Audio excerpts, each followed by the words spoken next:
So what are some of the pros and cons? So water fasting is essentially where you're only consuming water over a certain period of time and you're not consuming any energy at all. Some people will include electrolytes. I personally just include a little bit of salt in my water. Some people will include electrolytes like Element. What you do want to think about with water fasting is that as soon as you bring in kilojoules or calories, you're going to be essentially breaking the fast. There's a bit of gray area about where that point is. Are you breaking the fast if you go over, say, like 30 kilojoules? I don't think anybody can really answer that. It's probably going to be different depending on who you are, depending on how high your metabolism is. But essentially, I like to stick under maybe 20 to 30 kilojoules just to be safe. If I really want to be doing a fast, I think Element still keeps you in a fasted state, so that should really be okay. But the benefits of water fasting is that if you think about oxidative priority, what is oxidative priority? It's essentially the how your body decides what it's going to break down first to make energy. So if you think about, you've got what you just consumed and what you have stored on your body, and the fuel sources that we'd be using are fat and carbohydrates. You don't really want to be thinking about using protein. That's not ideal. But you'd be consuming carbohydrates and fats, and you'd be using that as energy. So let's say you just have a meal and it contains carbohydrates and fats. You're obviously going to break down that first before tapping into what you have stored on your body. And the reason for that is because the body, it just takes less energy essentially to break down what you've just consumed. It's already there, it's already ready to go in the bloodstream. Whereas if you were to break down what you have stored on your body, then you have to take a little bit more energy to get that out. It takes a little bit more time, so it makes sense the body's going to prioritize what you just eaten. And this is sort of the same as well. Like, let's say you're doing a low carbohydrate diet, you haven't really had much carbs at all, but you're still consuming fat. You're still going to use the fat that you've just eaten mainly. There's always going to be a little bit of flux in and out of tissue anyway. The body's never like, I'm only burning this now and not this right now. But essentially, you're going to prioritize what you have just consumed, whether it's only fat or whether it's fat and carbohydrates, or just carbohydrates.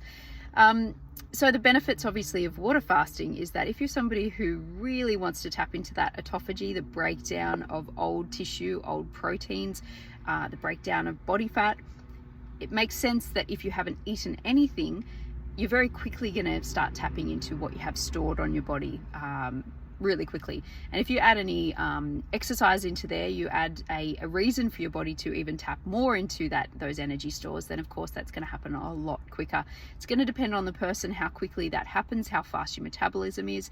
But essentially, as soon as your insulin, the hormone that causes storage and building of tissue in the body, as soon as that insulin has dropped back down, right down to baseline, then you are essentially in a fasted state, and then it's from there that you're going to start using a lot more of what you have stored on your body. How do you figure out if your insulin levels are low? Unfortunately, we don't really have a great way to test that. Certainly not a convenient test to test what are my insulin levels right now.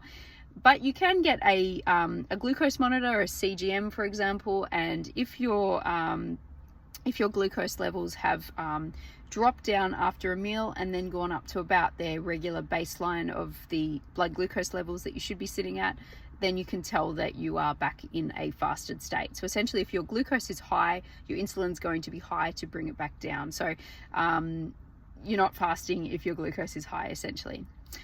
So I guess, what are some of the negatives of water fasting? Well, in some people find that water fasting only stimulates their central nervous system too much. So essentially, it causes the stress hormones and stress neurotransmitters to be released out more. How would you know if this is you? You might find that your sleep goes a bit funky. You might find that you're finding it harder to get to sleep. You can't stay asleep. You're waking up too early. Sleep is a big one that's going to be give us an idea of whether or not fasting is causing a little bit more stress in the body. Obviously, people that are new to fasting, people that have high stress levels in general, people that are leaner, might find that fasting causes their stress hormones to go up. You also find that you might feel a bit more anxious throughout the day during your fast. These are all indicators that perhaps a water fast or a large water fast is not for you. But all you really need to do is slowly get your body used to it, transition, increase that fasting window very slowly over time, and this should help to get your body to a point where it is happy with the fast. Something to consider as well is obviously the leaner you are, the less your body is able to use the tissue that you have. So if you don't have any body fat, then of course it's going to get more stressed out. If you're fasting, it's going to raise cortisol to try and get more blood glucose, etc. So the leaner you are, the less long you should be able to go. But look, I'm really lean. I don't know what my body fat percentage is at the moment, maybe 14. I feel like I can still do a 24-hour fast fine, but I wouldn't want to do it more than, say, once or twice a week, really. Probably once a week is fine for me. Okay, let's talk about fat fasting. Why would you want to use it? And what's the difference? So fat fasting is where you are essentially bringing in some energy via fat. People will say that, and if you think about the biochemistry of it, if we are thinking about fasting and being in a fasted state as not being in a state where insulin is raised, then essentially just having some fat will keep you in a fasted state.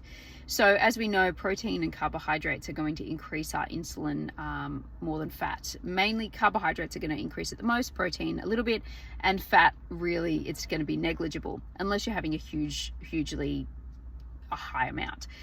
So what you want to think about is with fat fasting, if you're just bringing in a little bit of fat throughout your fast, really theoretically you're not increasing your insulin at all, and therefore you're still in a fasted state. What I like about fat fasting is that in people who find that it increases their stress hormones too much by fasting, they can have a little bit of fat and it tends to calm the central nervous system, calm the hypothalamus. We don't get as much stress hormone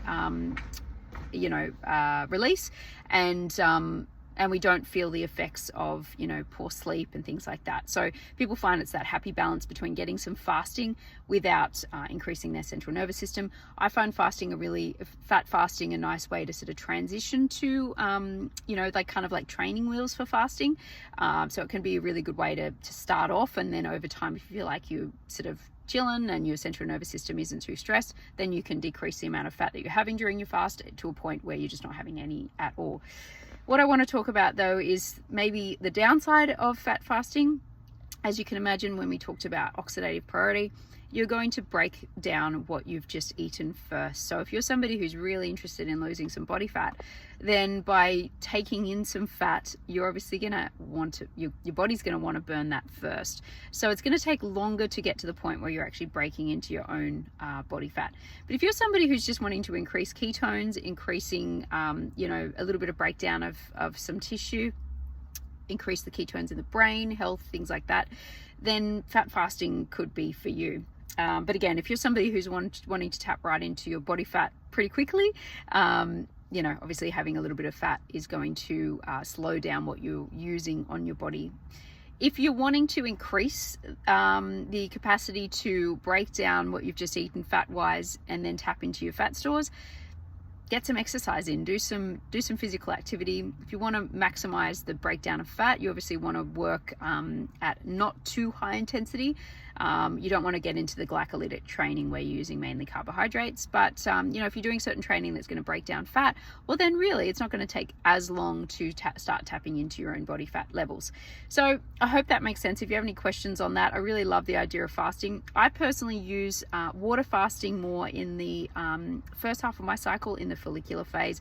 That's just because estrogen's higher, or you're building up estrogen. It's the main hormone, and it's just more chill about your central nervous system being higher. It doesn't deal as it's able to cope with a bit more stress hormones than progesterone.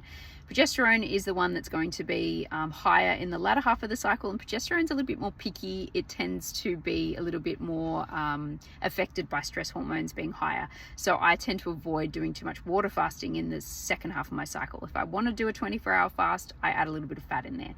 Hope that helps. If you're interested, let me know.